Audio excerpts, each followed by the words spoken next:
Okay. All right, cool. Well, let's take a walk here through all of our tones. Um,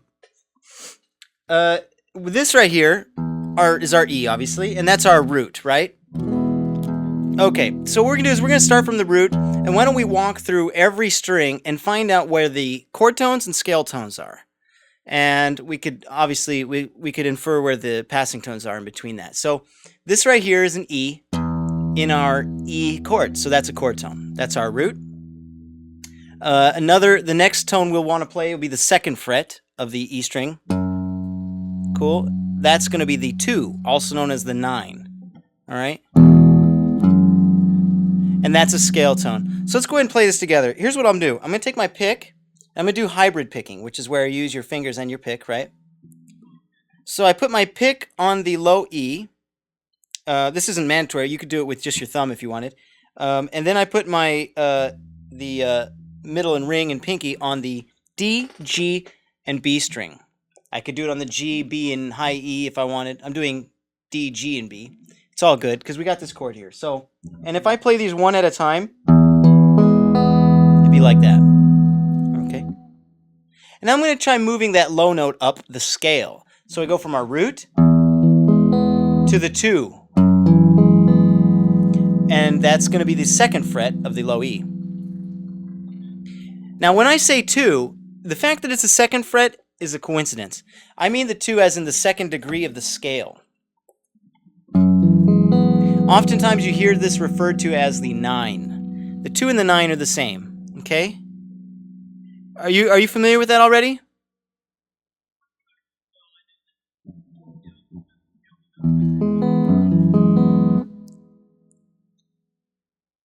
This, yeah, kind of. This is, if we go up 2 frets more, that would be the third of the chord. So we have our root, our second, and our third.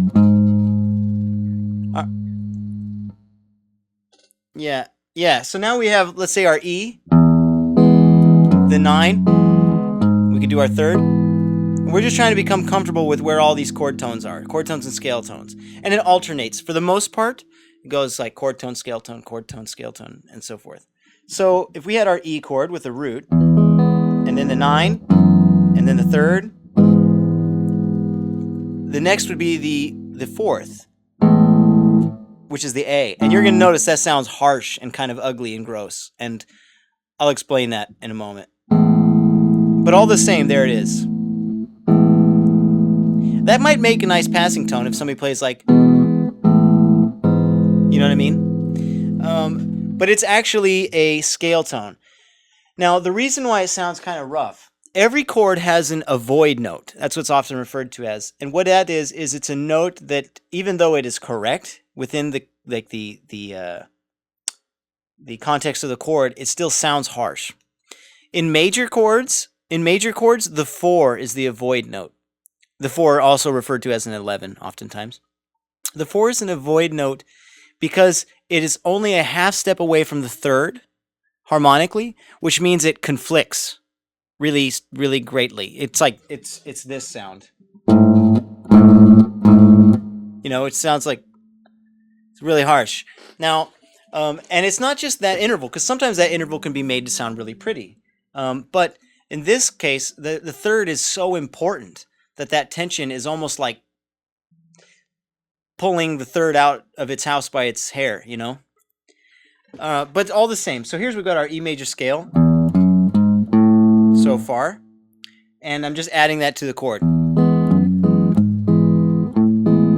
Cool. And actually when you do it like that, it sounds kind of jazzy and colorful, not quite so like heinous, you know?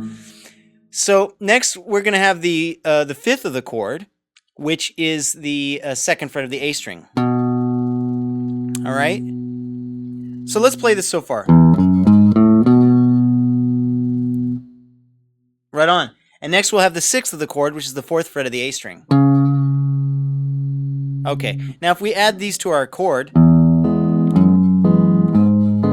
Oh, sorry. It took a little bit of alternating fingers. What I did is I played like regular E, Then I picked up my middle finger because I'm skipping the A string anyway, and used my middle finger for the 2. For the 3, meaning the 3 of the chord, which is the 4th fret, I now put my middle finger where my ring finger is, so it'll give me a little space like that, and then I put my pinky over there. Cool, right?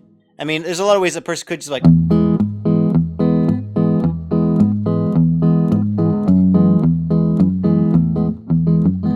Cool, and then the 4th, and then the 5th.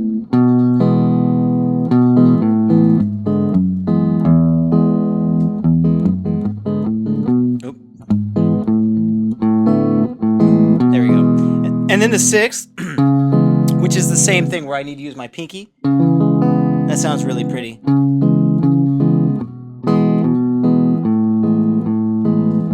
I can. Oh, well, sometimes. Sometimes I can.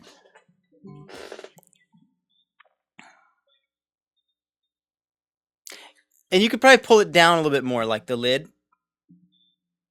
There we go, yeah. There we go.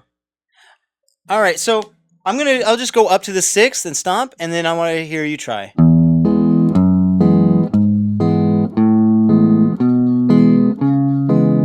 You try.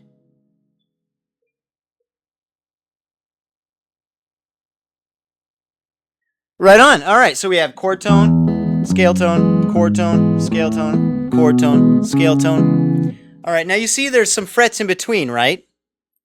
Those are all passing tones. And those would cover every note in the scale then, are chord tones, scale tones, and passing tones. So if you want, you could play something like this, where, I mean, if we were to ascend, I could play my chord tone, then the passing tone into the scale. And then I could be like... Now, remember, there's only a half step between the 3rd and the 4th, so there's nowhere in between those. I can still go... Then the passing tone of the raised 4 to the 5th, to the sharp 5 to the 6th. Cool. So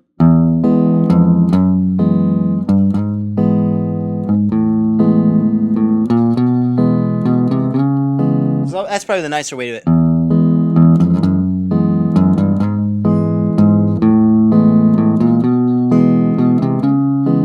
Cool. You try.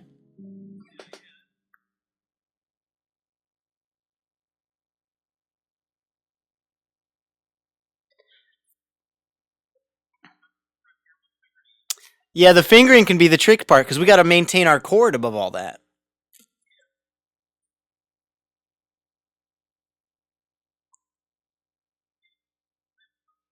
Let's do it together. So I've got my regular E. All right, so I play, and that's just my middle finger. So I still got my other fingers as they were, right? And now here's what I do. I play that note again with my middle, and then my pinky on the 3rd. And now when I've played that, I'm going to pick up my middle finger because I want to put my middle finger. I want to put my middle finger on the 2nd fret of the D string, which is where I had my ring finger previously. That's the little acrobatics-ness involved there.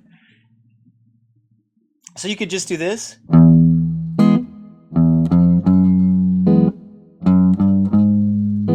Cool.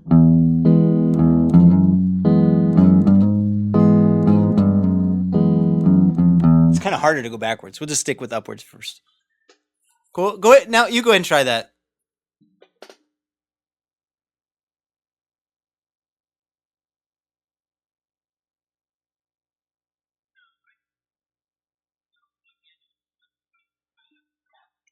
Well, remember the A string is not important here. So if your pinky kind of touches it, it's fine.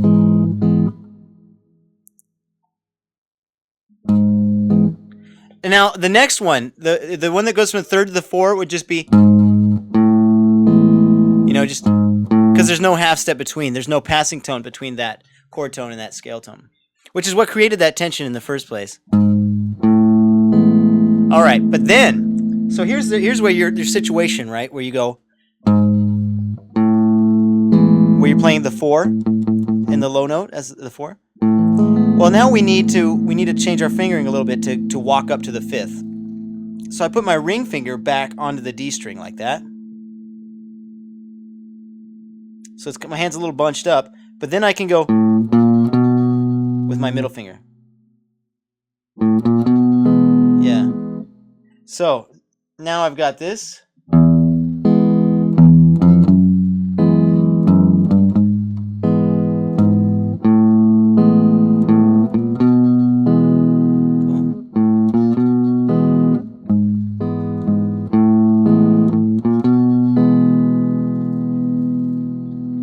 Pretty sweet.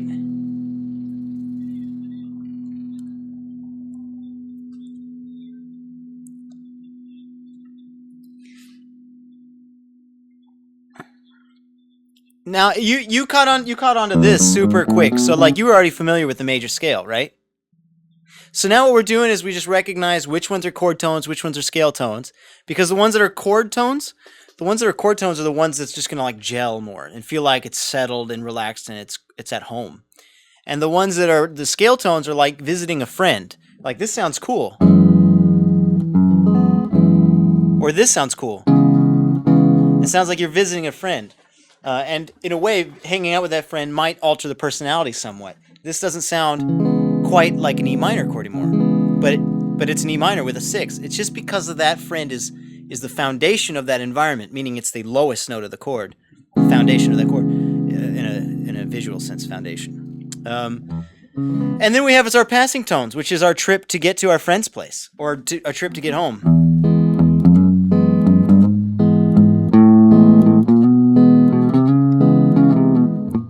You know, and this is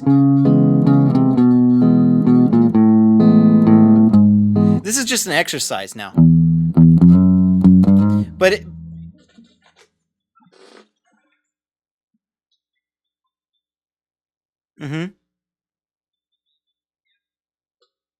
yeah, it's a big deal.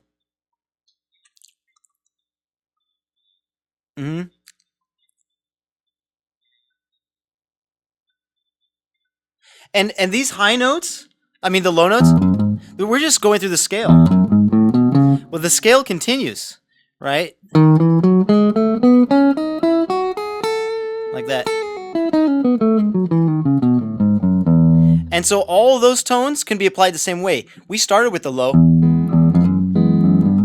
But I mean, you could do them with your high tones as well. Like maybe where somebody might play, let's say for example,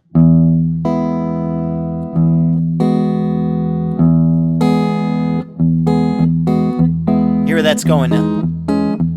So here's let's go ahead and walk through the whole E major scale, and then we'll approach it from the top down.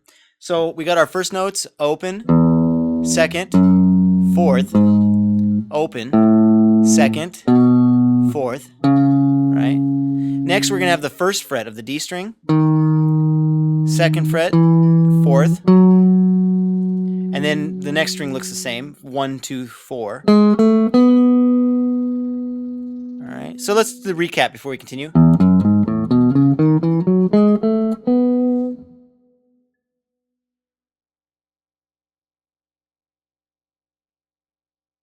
Good. And the last two strings are going to be open B. And then they're going to be the second fret and fourth fret.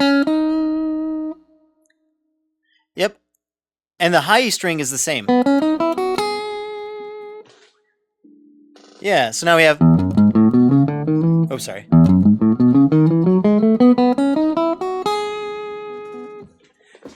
All right. Now, this scale, by the way, if you're doing it in the key of F instead of E, it would all just be moved up a fret. Meaning we're going to be able to apply this over all of our chords. It'll be a little bit of a mind trip when we start from the A string because of that funny tuning, you know, how like the B string is tuned differently. Aside from that, it should look the same. Also, it's just a little hiccup there because of that. But yeah, so now what we can do is we can try what we were doing with our E chord. We can do it with the higher notes. So let's go ahead and start with the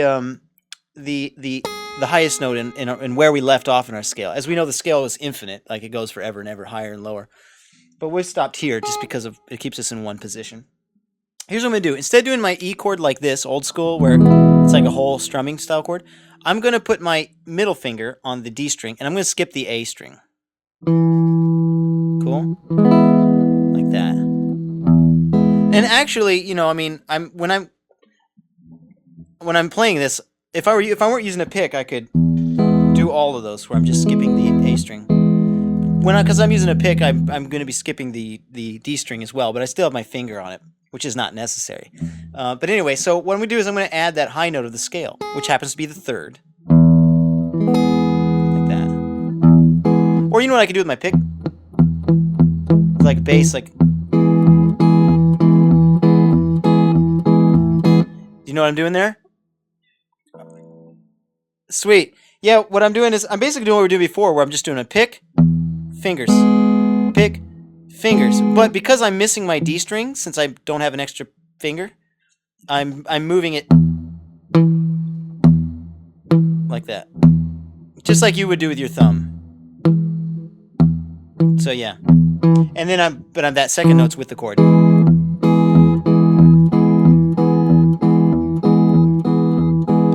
All right. So now let's try the next note in the scale, which was the second fret.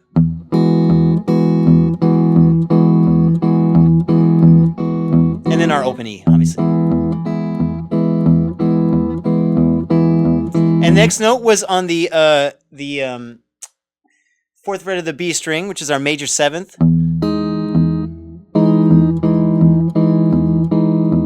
Now you may have noticed we've reduced the number of strings we're playing, just like because we don't want the high E to ring above that. So we have this, which is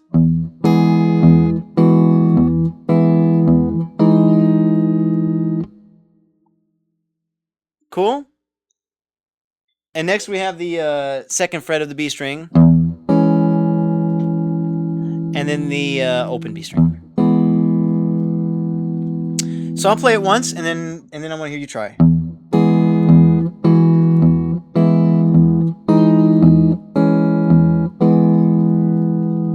You try.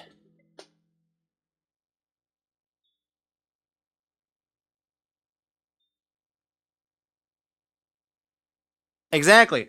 And we have chord tone, scale tone, chord tone, because the major 7 and the root are both chord tones. And then the scale tone and chord tone. Now we need to try getting our passing tones in there. So we'll try this. How about this? We'll try this out.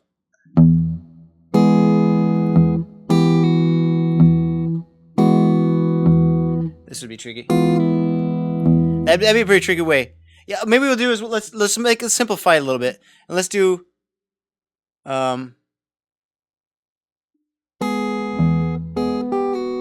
we'll do what we did in opposite of what, like before we did this, right?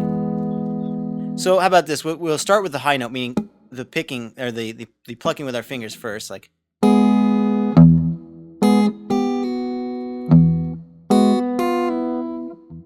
Like that. Let's try that out. So the first part will be our fingers, and then I do the low note, and then I'm going to pick that again, and then I could either slide or I could pull off. Either one's fine, and that's gonna be our passing tone. So we don't want to linger on it. We're gonna go. I just plucked it again. See, I'm just filling in that space. We got our chord tone and scale tone, and so here what I'm doing is I'm going, you know, and you could be more subtle if you want by going, where I'm just sliding.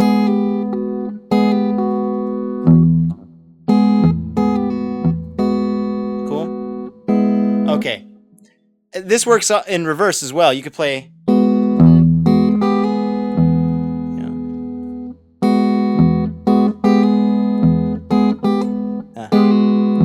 Now the next one will be tricky because we got to get the first fret right. So what I'm going to do is I'm going to put my ring finger where my middle is. Like that. And that gives me my middle finger I can use for... And so what I use my pinky on the 2nd fret. Like that, where I got my... Yeah, and then I got my middle finger... Yeah. Good, yeah. You can permutate them in other ways too. For example, you could start on the passing tone, but like this. I'll show you. I'm just going to play them all. Now that sounds really bad, really tense. So what I do is I'm going to like do a hammer on. Try that out.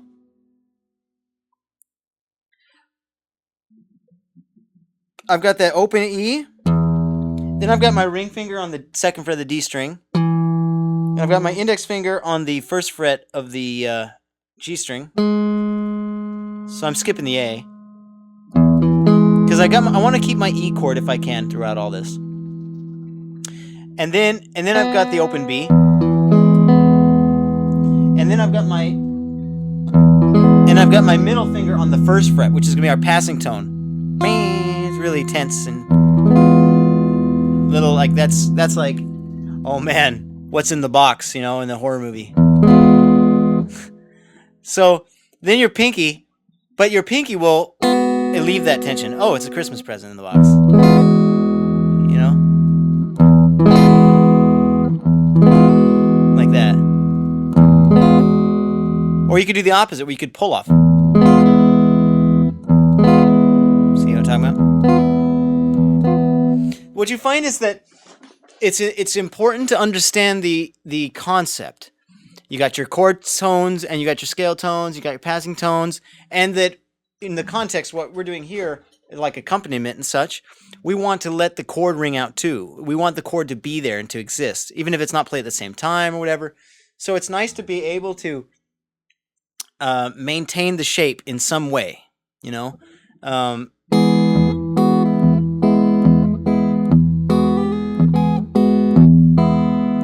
If you played like...